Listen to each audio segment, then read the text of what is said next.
E aí, pessoal, como é que vocês estão? Espero que estejam todos bem, se cuidando. Vamos dar início então a mais uma das nossas videoaulas, mais uma semana, e a gente vai fechar hoje os assuntos para avaliação de semana que vem, tá bom? Vamos lá. Dando início então, gente, a mais uma das nossas videoaulas. Nessa aula a gente vai falar um pouquinho sobre a civilização chinesa. Então, batendo nos mesmos pontos que a gente estava tratando desde quando a gente começou a analisar essas civilizações. A gente vai falar do surgimento da civilização chinesa, como ela se desenvolve, a sociedade, como ela se forma e de que forma a sociedade chinesa ela via a religião. Então, mais uma vez, que a gente vem falando desde o início, é que essas civilizações, as grandes civilizações que surgem nesse período, se desenvolvem próximos a rios. Então, com a chinesa não foi diferente. Ela surge e se desenvolve próximo ao rio Huanghe, ou Rio Amarelo. É um rio lá da província chinesa que foi o ponto inicial onde começam a surgir evidências do desenvolvimento da civilização chinesa. Outro ponto em comum também entre essas civilizações é a base agrícola. Então, as terras próximas aos rios são férteis e isso favorece a agricultura. Então, a principal atividade praticada por essas culturas, normalmente, e como a gente viu em todos os casos, é a agricultura.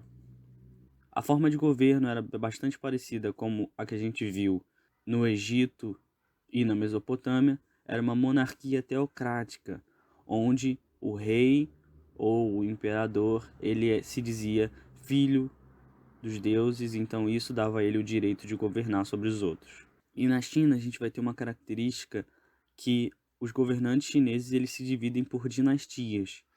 Então eram grandes períodos de governo em que o representante e os descendentes dele iam governar sobre a China, e a gente vai falar um pouquinho disso.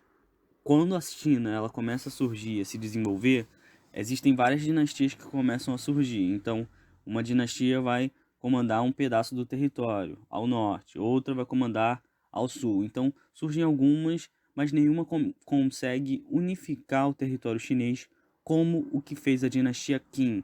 Então, na dinastia Qin, a China ela se unifica, ou seja, todo o grande território ele começa a se juntar sobre as mesmas leis, sobre as mesmas taxas, sobre os mesmos impostos. Então é na dinastia Qin que definitivamente a China ela se unifica, os territórios agora eles estão sobre a mesma legislação. Ainda sobre a dinastia Qin, ela dura aproximadamente aí de 221 a 206 a.C. Então, como a gente falou, unifica a China, que antes era dividida em vários principados, em vários territórios. Agora a dinastia Qin ela consegue unificar esses territórios sobre um só governo. Institui rígido controle burocrático e militar, porque antes, com cada governante tomando conta de sua província, isso não era possível essa centralização. Agora, para manter todo mundo em linha, eles vão ter um rígido controle burocrático, ou seja, a administração vai ter que ser pesada para poder dar conta de organizar todos esses territórios. Vão se abolir as aristocracias hereditárias. Por exemplo, como eu falei, no norte tinha um reino, que tinha um governante. Quando esse governante morresse, o filho dele ia assumir. Essa era assim que funcionava antes da dinastia Qin se estabelecer.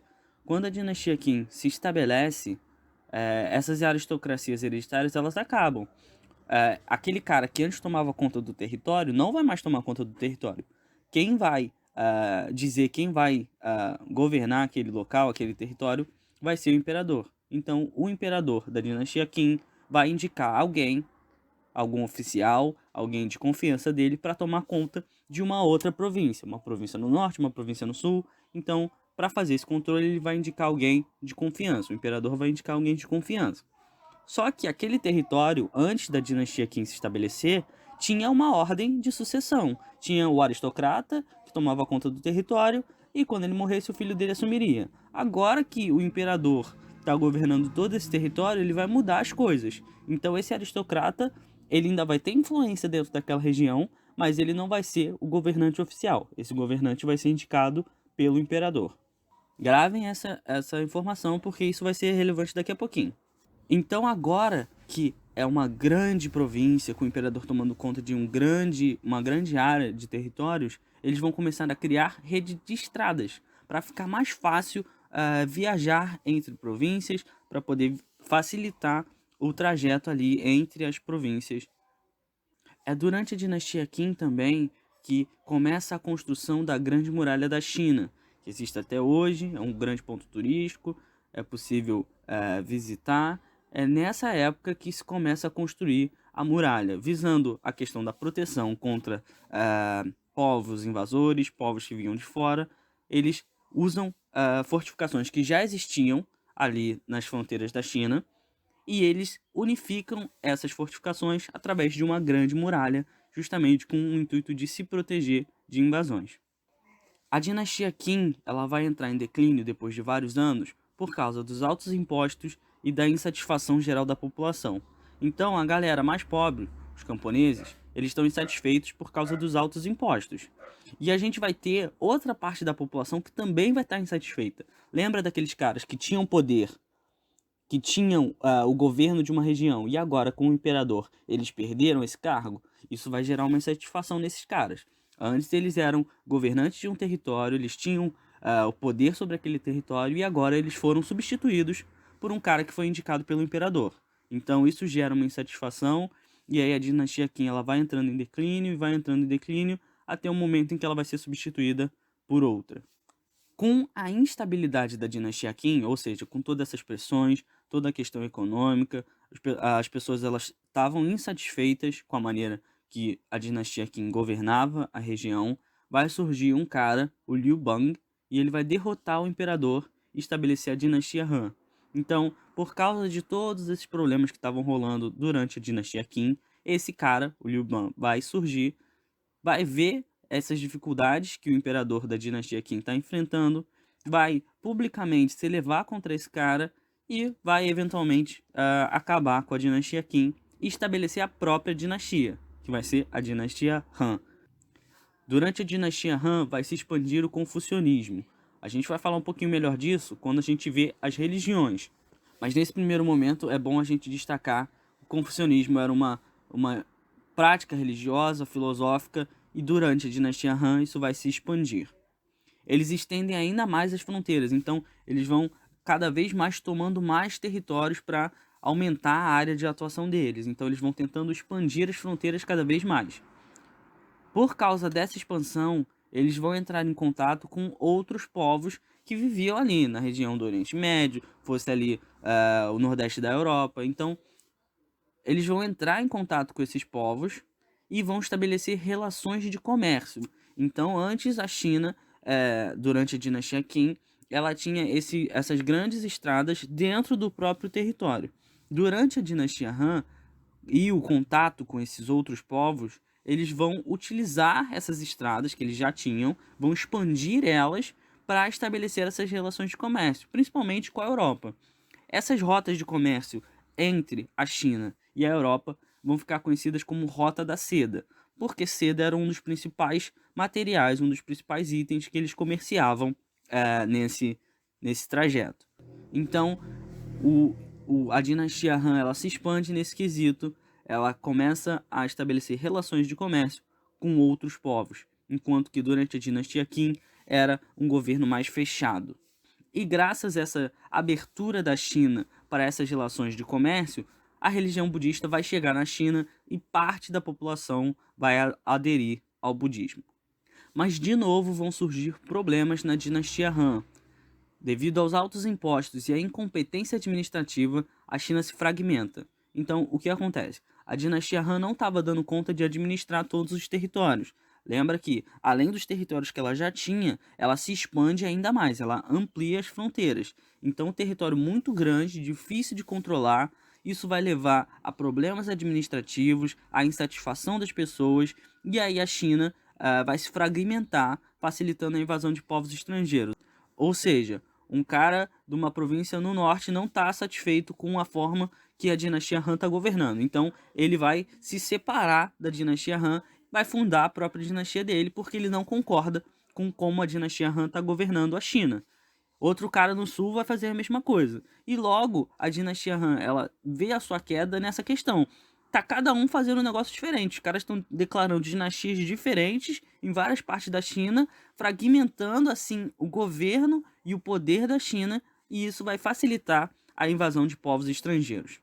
Vai vir na China, então, um período de instabilidade, ou seja, com essas várias dinastias que foram surgindo, os caras que foram se separando da dinastia Han para fundar a própria dinastia, isso vai levar a uma falta de poder. Agora está todo mundo fragmentado, os caras estão meio que lutando entre si, então não tem um governo centralizado e forte.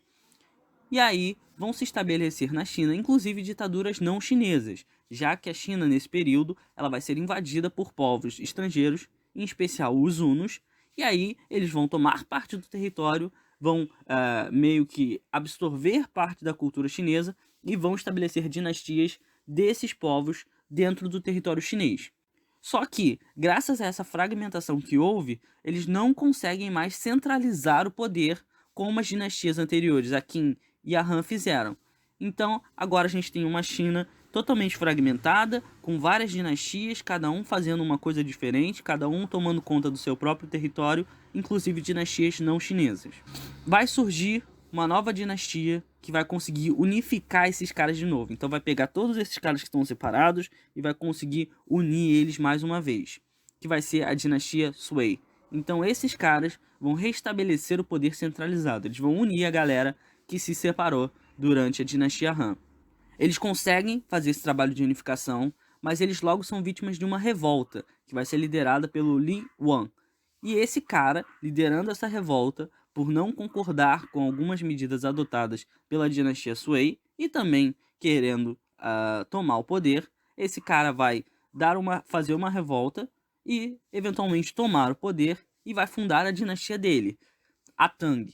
A dinastia Tang também vai manter esse modelo centralizado, ou seja, vai manter os povos unidos num território só, com uma dinastia só tomando conta de tudo, mas o Li Wan queria que fosse a dinastia dele, a dinastia Tang. Aí a gente vai falar um pouquinho da dinastia Tang. Ela vai de 617 a 907 d.C.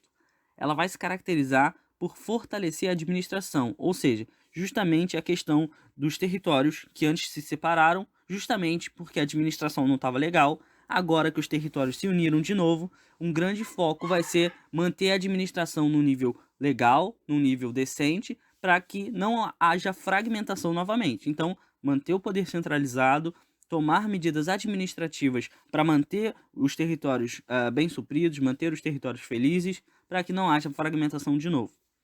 Para além disso, eles vão expandir o território chinês novamente. Então, durante a dinastia Han e o período de instabilidade, a China ela perde parte de seus territórios por causa dessas invasões. E aí, durante a dinastia Tang, ela vai expandir o território chinês novamente e expulsar os invasores. Sob a dinastia Tang, a China vai passar por vários processos de prosperidade econômica, cultural. Isso vai ser uma marca da dinastia Tang. Só que um grande problema de tomar conta de um território muito grande é que a administração ela fica complicada. Então, mais uma vez, vão surgir problemas administrativos, vão surgir reinos que estão insatisfeitos com a forma que o governo é realizado, com o aumento de impostos, porque o Estado precisa arrecadar mais para poder suprir, e justamente por causa dessa prosperidade cultural, econômica, vai ter essa necessidade de se aumentar os impostos. Esse aumento de impostos vai levar à insatisfação, e essa insatisfação vai levar a problemas administrativos. Então, novamente, a China vai passar por problemas relacionados ao âmbito administrativo durante a dinastia Tang dessa vez. Novamente, a China ela expande o território para expulsar os invasores e continua a expandir, e isso vai levar a novas revoltas. O que vai acontecer? O cara que está lá na fronteira, tomando conta daquele território, que foi indicado pelo imperador, ele vai discordar de algumas políticas do imperador. Ele não gosta do jeito que ele está sendo governado. A gente viu os problemas administrativos. Então esse cara ele vai decidir se fragmentar. Ele vai criar o próprio reino, a própria dinastia. E a partir do momento que isso começa a acontecer, vão surgir vários outros reinos que vão começar a se destacar do Império Chinês, da dinastia Tang, e vão criar a própria dinastia. Então, mais uma vez, isso vai acontecer. Aconteceu antes e agora está acontecendo mais uma vez. Aí essas dinastias diferentes, elas vão se estabelecendo pela China. Algumas dinastias surgem para tentar restabelecer a unidade, ou seja, juntar todo mundo mais uma vez. mas eles não conseguem porque eles logo são invadidos, dessa vez pelos mongóis, liderados por Gengis Khan. Então, eles estão fragmentados, vão tentar se reunir mais uma vez, mas antes que isso aconteça, o Gengis Khan ele vai invadir o território e vai dominar grande parte do território. O território dos mongóis já era bastante amplo e agora, tomando a China, que eles pegam no momento que está fragmentada, ou seja, o poder não está centralizado, não está unida, isso faz com que os mongóis consigam, de maneira até razoavelmente tranquila, dominar o território e estabelecer um grande reinado mongol ali, liderados por Gengis Khan. Vão se passar anos e anos, e aí durante o reinado do Kublai Khan, que era neto do Gengis Khan, vai chegar à China o explorador Marco Polo. Marco Polo era um italiano, um comerciante, um explorador, escritor, e ele chega à China justamente durante o reinado dos mongóis, e aí ele, meio que perdido, porque ele está vivendo uma realidade diferente da dele, começa a escrever sobre o que ele via, sobre o que ele fazia, como eram as práticas, como o governo mongol se comportava. Então, o Marco Polo ele começa a escrever sobre isso, ele começa a documentar as viagens dele, então é um fato bastante marcante. Inclusive existem filmes e séries que retratam o Marco Polo durante suas viagens pela China. Inclusive tem uma série do Netflix, o nome é Marco Polo mesmo, é uma série bem legal. É claro que a gente não pode levar tudo ao pé da letra, tudo que acontece ao pé da letra, é um trabalho ficcional, mas para a gente ter uma perspectiva de como era a civilização, como eles se organizavam, como eles estavam ali estruturados, é bastante legal, é uma série bem legal da Netflix, o nome é Marco Polo, então quem tiver interesse pode dar uma olhada para visualizar isso um pouquinho melhor. Mas lembrando, é um trabalho ficcional e não retrata 100% como as coisas aconteceram. Voltando aí ao período em que a China estava sob o domínio mongol, vão surgir uma série de revoltas e aí o governo do Kublai Khan vai se enfraquecer e os chineses vão conseguir se libertar do domínio mongol. Então eles vão expulsar os mongóis, já que o governo do Kublai Khan começa a se enfraquecer. E aí eles vão instituir um novo governo. Vai se estabelecer uma nova dinastia na China. Vai ser a dinastia Ming. E nessa dinastia vai se começar um novo isolamento da China em relação à Europa, como eram os moldes da dinastia Qin. Então, na dinastia Ming, a China ela vai se isolar, ela vai voltar a produção toda para o seu mercado interno, ela vai meio que começar a cortar relações com a Europa, já que ela viu que quando ela se expandiu, ela sofreu invasões. Primeiro pelos hunos, depois pelos mongóis, e ela fica bastante tempo sob o domínio tanto dos hunos quanto dos mongóis, até ela conseguir se reestruturar. Então a dinastia Ming adota essa estratégia para tentar se proteger. E a partir daí, a China vai tomar um novo rumo, vai se desenvolver de maneira diferente, e a gente vai continuar estudando isso um pouquinho mais para frente. Falando sobre as religiões da China, a gente vai ter o taoísmo. Essa religião, que é uma doutrina filosófica, a princípio, ela vai se estabelecer na China desde os primórdios, desde as primeiras civilizações, desde as primeiras dinastias. É uma filosofia que aconselha, sobretudo, meditação e equilíbrio, vida em harmonia, uma coisa espiritual, uma coisa filosófica. Ela vai ser difundida pelo Lao Tse e vai se transformar numa religião nesse momento. Consiste no homem ser bom, humilde, tolerante e respeitoso quanto à natureza. Então ela surge como doutrina filosófica sobre equilíbrio, sobre harmonia, é difundida pelo Lao Tse e a partir desse momento se torna religião, que consiste no homem justamente alcançar esse equilíbrio, alcançar essa humildade e esse respeito em relação à natureza. Sobre o confucionismo, a gente falou disso durante a dinastia Han, que difunde o confucionismo. Então, ela vai ser espalhada pelo Confúcio, que era um pensador, um filósofo, e consiste no desenvolvimento de boas qualidades, uma educação adequada e boas maneiras. Então, trazendo alguns princípios do taoísmo, essa questão de viver em harmonia. E aí, na China, vai se tornar um sistema de princípios morais e éticos, coisas que deveriam ser feitas para atingir um bom convívio em sociedade. E aí vai tornar-se a doutrina conhecida como confucionismo. O budismo a gente estudou quando a gente falou de Índia e a gente viu o momento em que ele chega na China, a partir do momento que se tem contato com povos da região da Índia, no momento em que eles expandem o território e começam a ter contato com outros povos, é claro, a Índia entra nessa questão e aí o budismo se difunde pela China, vai se desenvolver e vai se tornar uma das principais correntes filosóficas e religiosas da China, ao lado do confucionismo e do taoísmo. Então é isso, espero que tenha ficado tudo bem claro, tudo bem entendido. Se não, enviem as dúvidas.